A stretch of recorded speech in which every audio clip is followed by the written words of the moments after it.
Iya, jadi berdasarkan kebutuhan dari anggota masyarakat yang menyandang difabel, sudah selayaknya kehadiran negara, dalam hal ini pemerintah Kabupaten Sidoarjo, mengimplementasikan sesungguhnya kota inklusif dan kota layak anak sebagai bagian dari kepedulian pemerintah terhadap anggota masyarakat.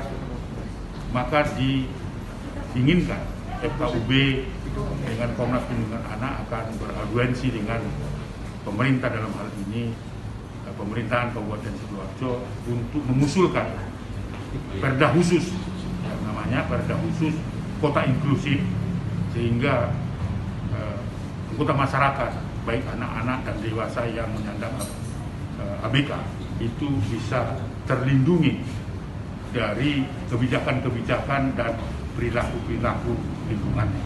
Komnas Perlindungan Anak dan EKUW akan memperjuangkan itu untuk mengeluarkan perda khusus kota inklusif. Terima kasih. Terima kasih Pak Ari.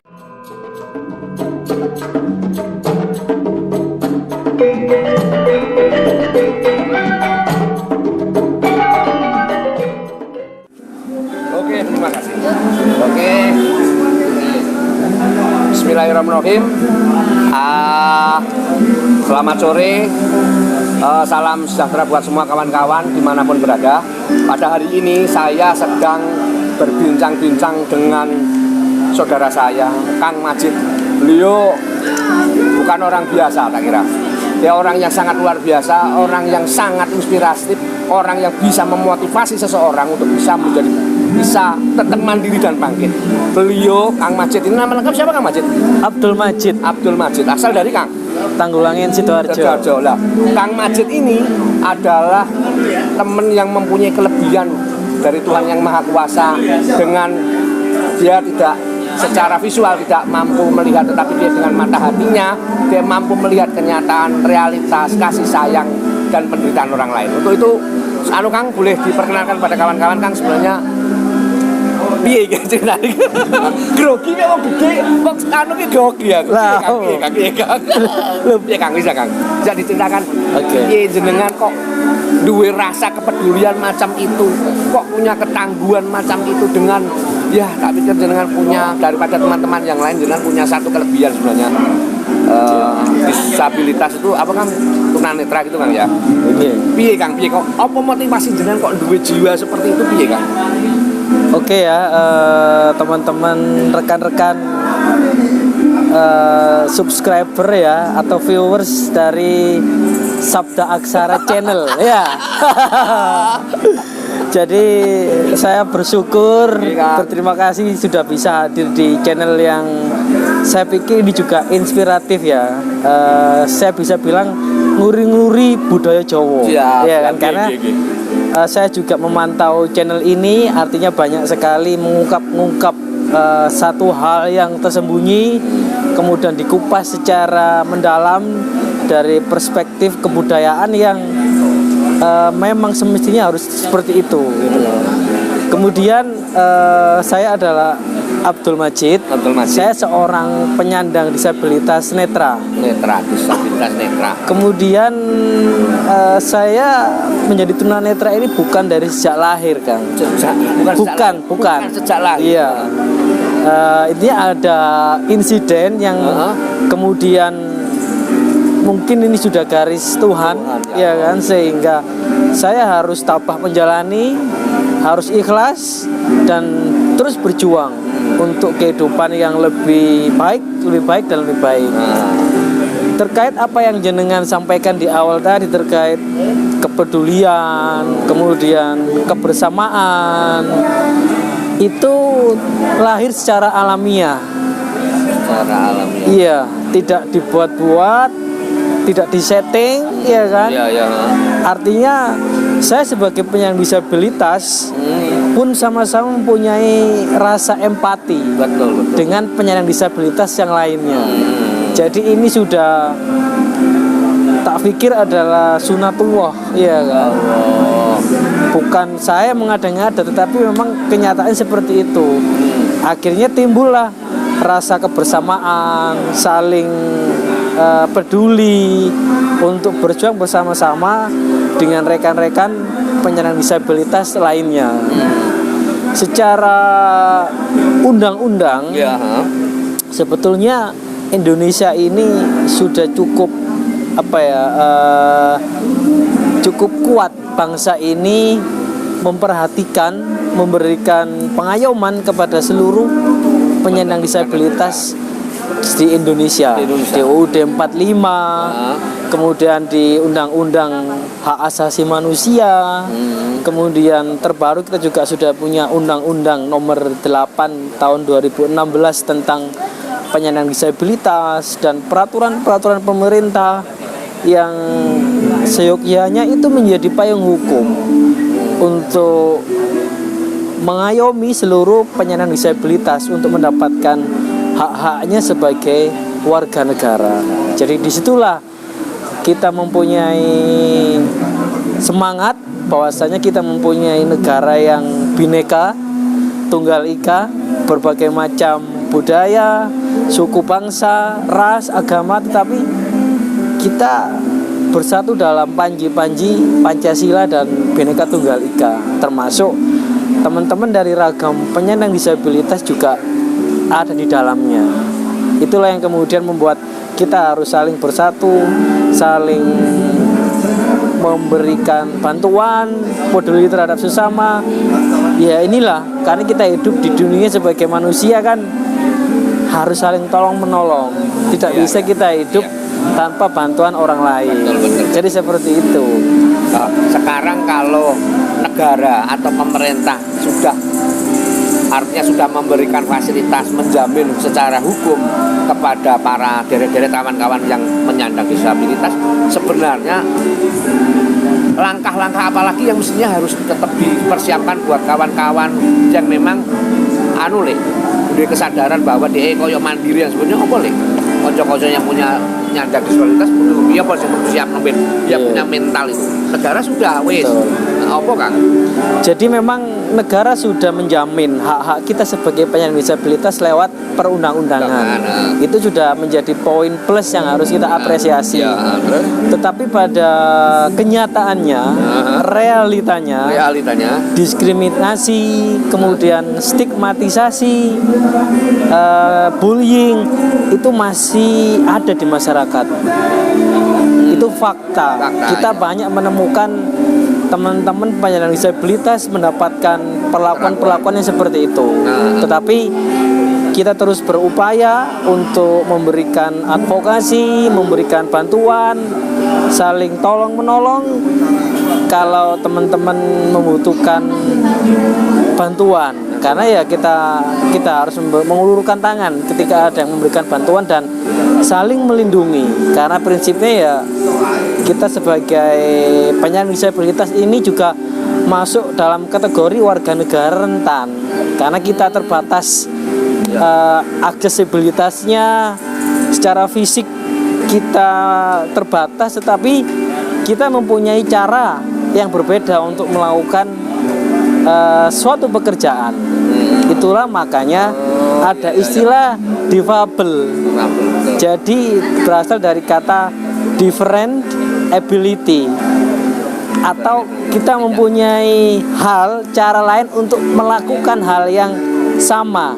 Contohnya, kalau teman-teman non disabilitas memainkan alat gitar dengan tangan, ya kan, dengan jari jemari, tetapi teman-teman disabilitas fisik atau daksa memainkan gitar dengan jari-jari kaki bagi mereka yang mempunyai keterbatasan atau tangan.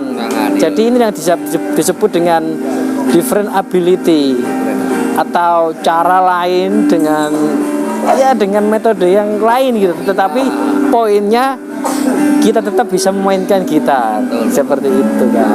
Terus kok jenengan ini toh Kang? Kok punya pemahaman, punya wawasan sing luas iki sebenarnya kondi Kang, kok jenengan punya perbekalan sok kayak ngono iki? Saya percaya bahwasannya ilmu itu ya kan berasal dari Tuhan Yang Maha Kuasa. Ya kan. Kalau prinsip saya sebagai pemeluk agama Islam bahwasanya kita diwajibkan untuk menuntut ilmu, mencari ilmu dari sejak dalam kandungan sampai ke liang lahat. Bahkan ada pepatah ya kan, carilah ilmu sampai ke negeri Cina. Artinya ilmu itu harus didapatkan dengan cara belajar, membaca, belajar mendengarkan dari orang lain, dari sumber-sumber yang lain.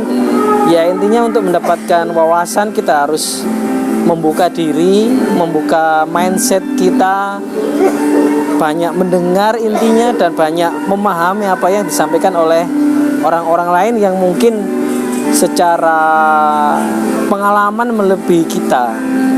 Itulah yang kemudian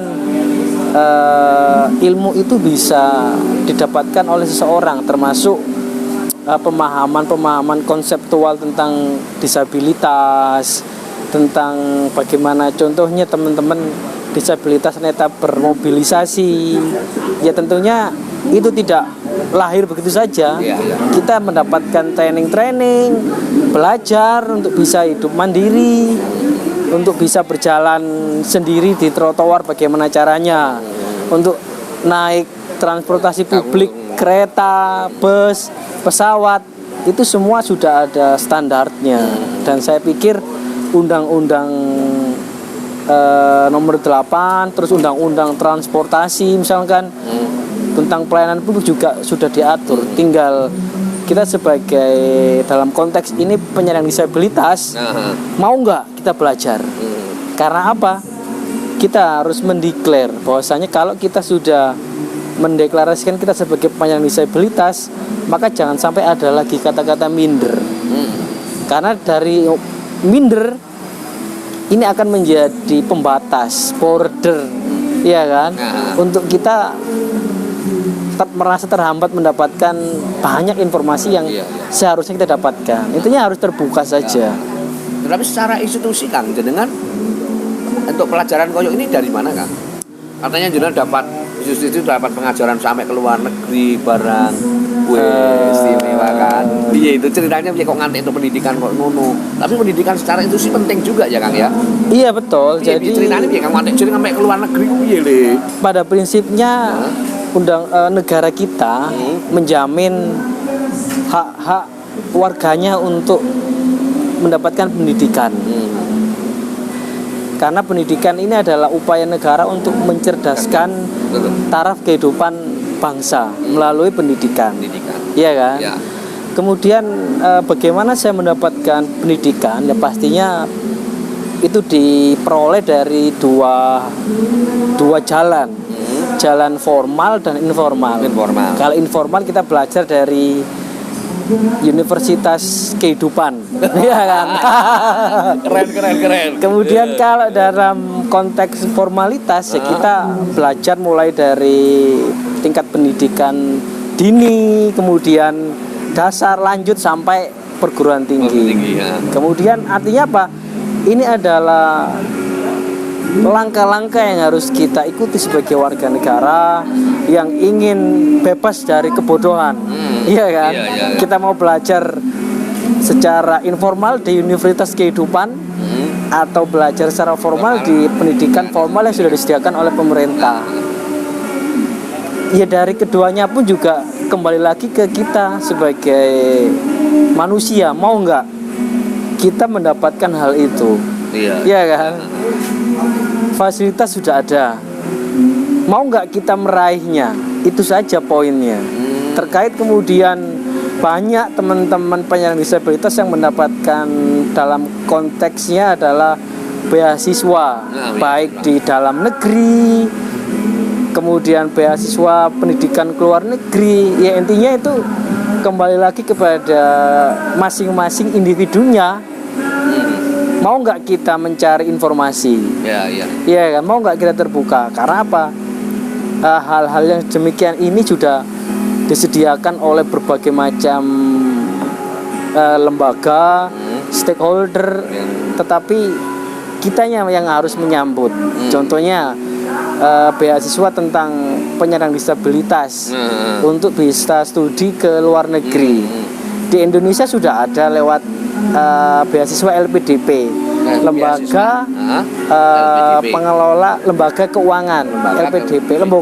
LPDP lembaga pengelola dana pendidikan, itu di bawah Kementerian Keuangan.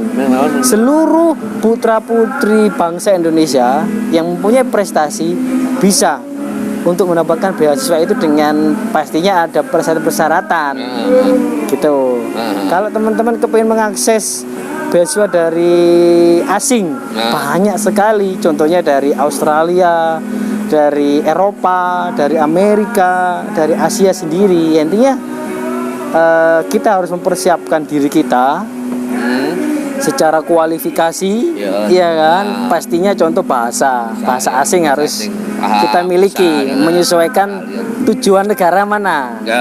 Kemudian ya pengalaman pendidikan kita yang tidak kalah penting adalah menurut saya bobot yang cukup besar adalah pengalaman sosial kan. Betul. Karena apa? Pihak-pihak atau negara asing ini sangat mengapresiasi bagi individu-individu yang mempunyai konsen dengan bidang sosial. Dan itu saya buktikan sendiri dengan saya aktif di LSM Lira. Kemudian saya mengangkat satu proposal yang menjadi konsen teman-teman Lira, dan alhamdulillah kebetulan saya mendapatkan beasiswa untuk studi singkat ke Australia di Queensland University of Technology. Seperti itu. Universitas apa Kang? Queensland University of Technology. Berarti di sana apa Kang? Apa materi ini apa nggak sih dibicarakan? Jadi saya mendaftarkan beasiswa dengan tema demokrasi dan pendidikan politik. Oh, bukan urusan tentang bagaimana disabilitas dan itu bukan Kang?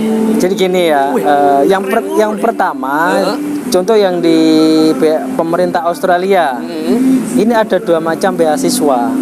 Beasiswa yang pertama adalah short term atau jangka pendek. Jadi pemerintah Australia memberikan kesempatan bagi putra-putri atau teman-teman di Indonesia untuk menimba ilmu di Australia. Short course atau kursus singkat selama ya kurang lebih 3 minggu di sana. Dan semua akomodasi disediakan oleh pemerintah Australia. Kemudian yang kedua adalah beasiswa long term atau jangka panjang. Nah, ini ada yang S2 atau master atau PhD, doktoral. Jadi ya tinggal kita harus mempersiapkan diri saja. Seperti itu. Dan terkait short term saya sudah alhamdulillah mendapatkannya, dan tahun ini saya sudah mendaftarkan diri juga untuk mencoba mendapatkan beasiswa master di Australia untuk jalur atau jurusan Master of Disability Policy and Practice tentang ya ilmu-ilmu disabilitas lah. Keren. Seperti itu. Nah, terus berarti intinya Kang, buat kawan-kawan yang seperti yang tadi bilang, sampaikan, yang pertama, dengan kekurangan itu jangan menjadikan kita tuh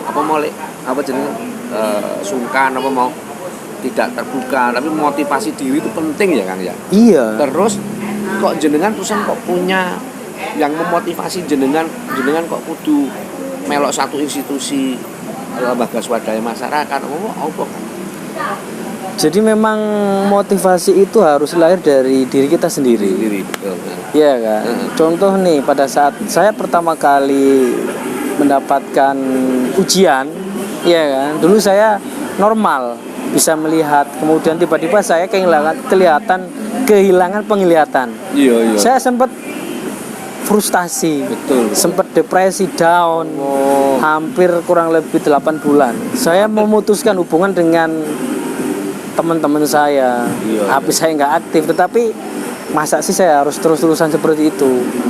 Saya harus berpikir masa depan saya, kemudian bagaimana orang tua saya, teman-teman saya, dan akhirnya ya sudah, saya harus berdiri mencoba melanjutkan hidup dengan belajar bersama teman-teman yang lainnya. Oh iya. Karena apa ya? Kita percaya teman-teman atau orang-orang yang di sekitar ini sebetulnya baik. Cuma apakah kita sebelumnya berbuat baik atau buruk? Betul. Kalau kita berbuat baik pasti akan banyak kebaikan-kebaikan yang hadir. Keren. Kalau kita banyak berbuat buruk, ya tahu sendiri. Meskipun ya ada kebaikan yang datang, tapi ya keburukan juga potensinya lebih besar yang datang kepada kita. Seperti itu Kang Jenggut. Terus kalau mau manik Kang, kan orang tua salah satu poin yang jenengan harus pertanggungjawabkan. Yeah. Sebenarnya peran orang tua ketika jenengan kali itu jatuh, peran orang tua sangat penting.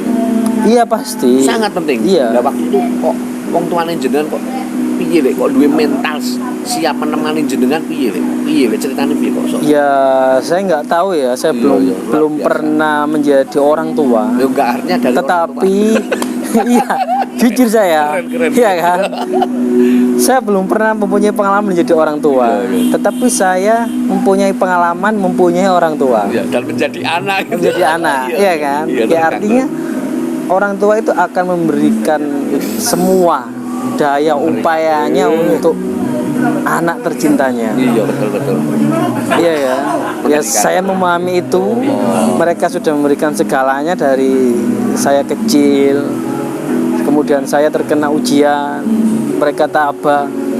Itu yang kemudian melecut saya untuk harus terus berjuang untuk ya minimal bisa membuat mereka tersenyum lah. Tidak memikirkan saya anakku ki opre nang omah tok ya po nasibe gitu. Ya itu aja sebetulnya. Gitu loh. Tapi artinya orang tua sangat penting lah ya memotivasi jenengan untuk tetap berjuang ya tetap bertahan ya Kang ya. Pasti itu poinnya adalah orang tua. Tapi jenengan benar-benar rasakan itu nih. Iya, saya membuktikan itu sendiri. Tetapi quote and quote ya, ada beberapa kasus teman-teman penyandang disabilitas Iya. yang memperoleh proteksi berlebihan dari orang tuanya. Iya. Atau terlalu posesif. Takut anaknya nyasar lah, takut anaknya jatuh, takut anaknya nanti hilang. Akhirnya mereka berlebihan memberikan proteksi dan ini malah berefek negatif kepada anak-anak penyandang disabilitas. Bahkan contoh nih teman-teman penyandang disabilitas mental atau ODGJ, teman-teman orang dengan gangguan jiwa. Banyak kan? Iya. Orang tua yang tidak bisa menerima kenyataan akhirnya anak-anaknya dipasung. Iya kan? Di beberapa daerah banyak ditemukan itu. Dipasung, dirantai, dikunci di dalam rumah, tidak boleh berinteraksi. Ini artinya apa? Ini adalah membatasi hak-hak penyandang disabilitas untuk bisa mengakses hal yang seharusnya mereka dapatkan untuk interaksi sosial, gitu loh. Makanya komunitas kami atau saya pribadi selalu mengedukasi kan kepada keluarga-keluarga yang mempunyai anggota penyandang disabilitas atau penyandang disabilitas sendiri untuk bisa memberikan pemahaman kepada orang tuanya. Karena punya program itu nih. Iya, hampir teman-teman komunitas itu mempunyai program itu. Itu namanya program penguatan ya, empowerment. Kemudian nanti pemberdayaan atau empowering dan empowerment. Intinya ya karena tahu itu terjadi dan kita harus menyelesaikannya. Dan tidak banyak teman-teman yang kemudian mendapatkan kebebasan lagi ketika orang tuanya sudah bisa memahami.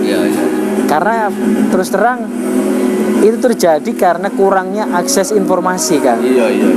Edukasi ini yang harus kita berikan dari komunitas-komunitas difabel, pemerintah atau teman-teman komunitas yang lainnya. Seperti itu aja sebetulnya. Oke lah. Ini agak menuju ke sing umum nih. Kemarin kui rek. Yo dulur-dulur kabeh. Cak Majid ini ceritanya itu gawe satu gebrakan yang sangat luar biasa kepada satu pemerintah kota Sidoarjo khususnya yang beliau tinggal itu. Beruduk kota memaksa untuk membuat satu perpu kan ya, peraturan daerah tentang apa nih, penyandang disabilitas. tapi kok jenengan kok sampai gentol ngono iki, ada latar belakang apa sih Bang? Kok ngantek koyo weh akhirnya ngantek berhasil jenengan ceritanya piye kan kok ngantek lah. Jadi gini Kang, Piye? ini kembali lagi terhadap rasa empati kita terhadap sesama penyandang disabilitas, khususnya dalam hal ini di Kabupaten Sidoarjo. Karena mimpi itu tidak ujuk-ujuk datang teko ya kan, atau lahir dari ruang hampa. Enggak. Mimpi itu lahir dari problem-problematika yang datang, dari aspirasi-aspirasi. Akhirnya kita berdiskusi dengan teman-teman difabel. Artinya kita mempunyai satu visi, satu kesamaan persepsi yang sama, bahwasanya Kabupaten Sidoarjo ini mempunyai potensi yang besar, baik dari sumber daya manusia, sumber daya yang lainnya. Maka kita bersepakat untuk menggagas satu gerakan mewujudkan Sidoarjo yang inklusif, mudah diakses dan ramah penyandang disabilitas. Terus terang, gagasan ini lahir memang sengaja kita lempar ke publik menjelang Pilkada serentak tahun 2020 kemarin. Karena apa, kita paham lah, pesta demokrasi ini kan pasti akan banyak melahirkan pengantin-pengantin pembangunan. Iya kan? Maka kita sebagai difabel Sidoarjo tidak mau ditinggal. Ibaratnya kemanten ini nek arep munggah kuade, awake kudu ngarak kemanten, ben gak ketinggalan. Betul. Iya kan? Ya artinya kita mulai dengan membuat opini-opini di media tentang hak difabel yang tidak diberikan sebagaimana mestinya, tentang pendidikan, tentang transportasi, tentang kesehatan, tentang pekerjaan, perekonomian dan lain sebagainya. Itu kita lemparkan kepada calon-calon pengantin-pengantin pembangunan, baik nomor urut 1, 2, dan 3. Iya kan? Tidak semuanya merespon, tetapi pada prinsipnya mereka memahami dan mempelajari gebrakan yang kita lempar ke publik.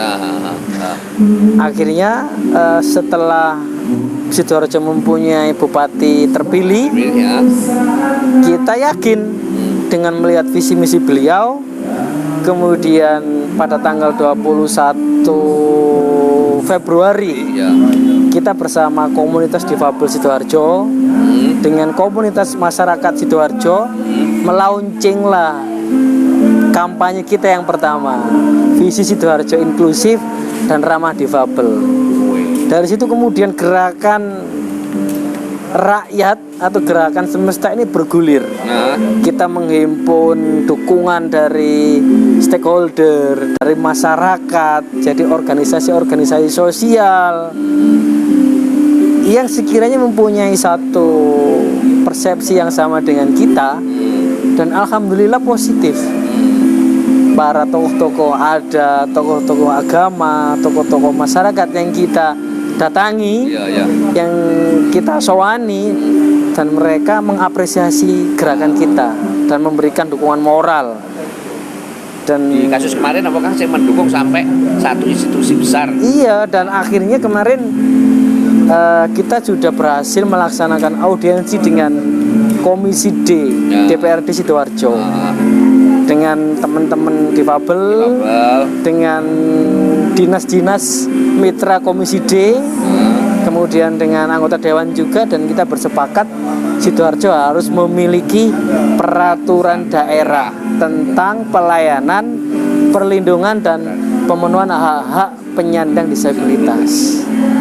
Dan kita mempunyai direspon oleh DPRD.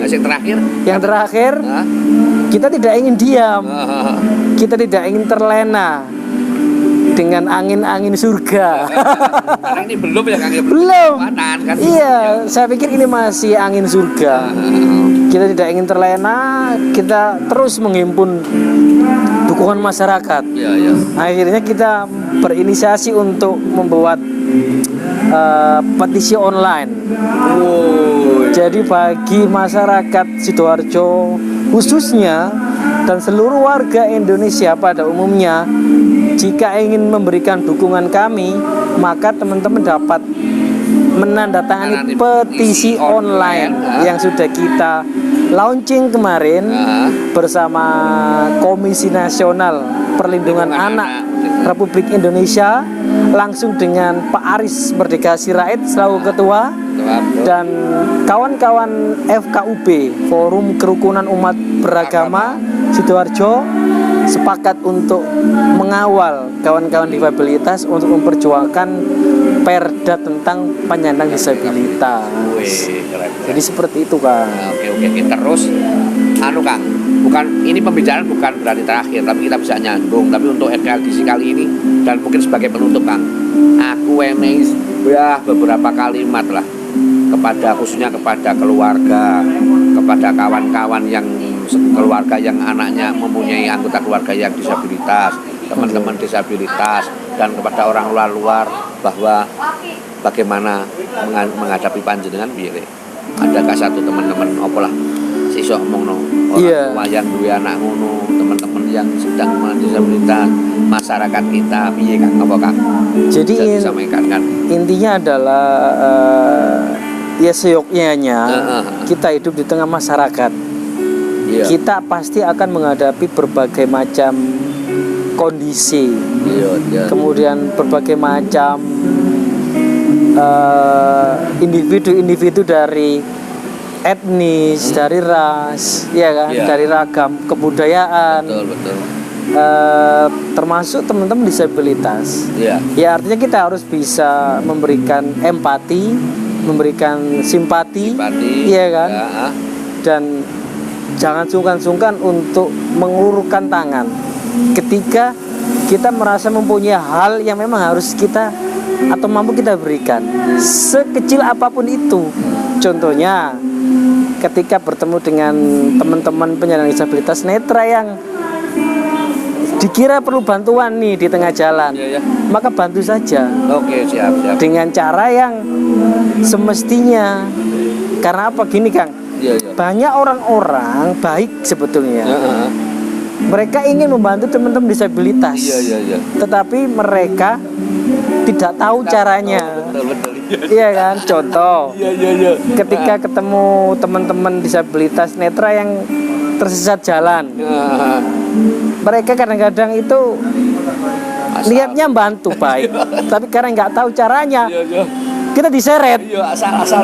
Asal tarik akhirnya ya. Kadang-kadang kita terjatuh, kita kepentok. Padahal itu ada standarnya, ada caranya. Keren. Untuk caranya bagaimana? Besok pada video selanjutnya. Ada video selanjutnya masih bersama Kang Majid. Beliau akan mengajarkan bagaimana caranya memberi satu penghormatan, cara untuk video langsung itu dari Kang Majid. Itu terusan Kang Majid, kita tak selarek yo, jalan kudu ngerti yo, ngono Kang Majid. Sing selanjutnya meneh itu, Kang Majid, kalau seandainya ada di luar sana pingin bercurhat dengan jenengan, iso ora Kang? Bercurhat-curhat jenengan tentang masalah keluarga. Bisa. 24 jam kan? Ya, 24 jam kali 7. Iya, 24/7. Oke, bisa disebutkan Kang Majid nomornya jenengan Kang? Iya, bagi teman-teman yang kepingin berdiskusi, ya kan, apapun, saya cukup terbuka, bisa menghubungi saya di nomor telepon 081 232 895 118 atau bisa di media sosial saya.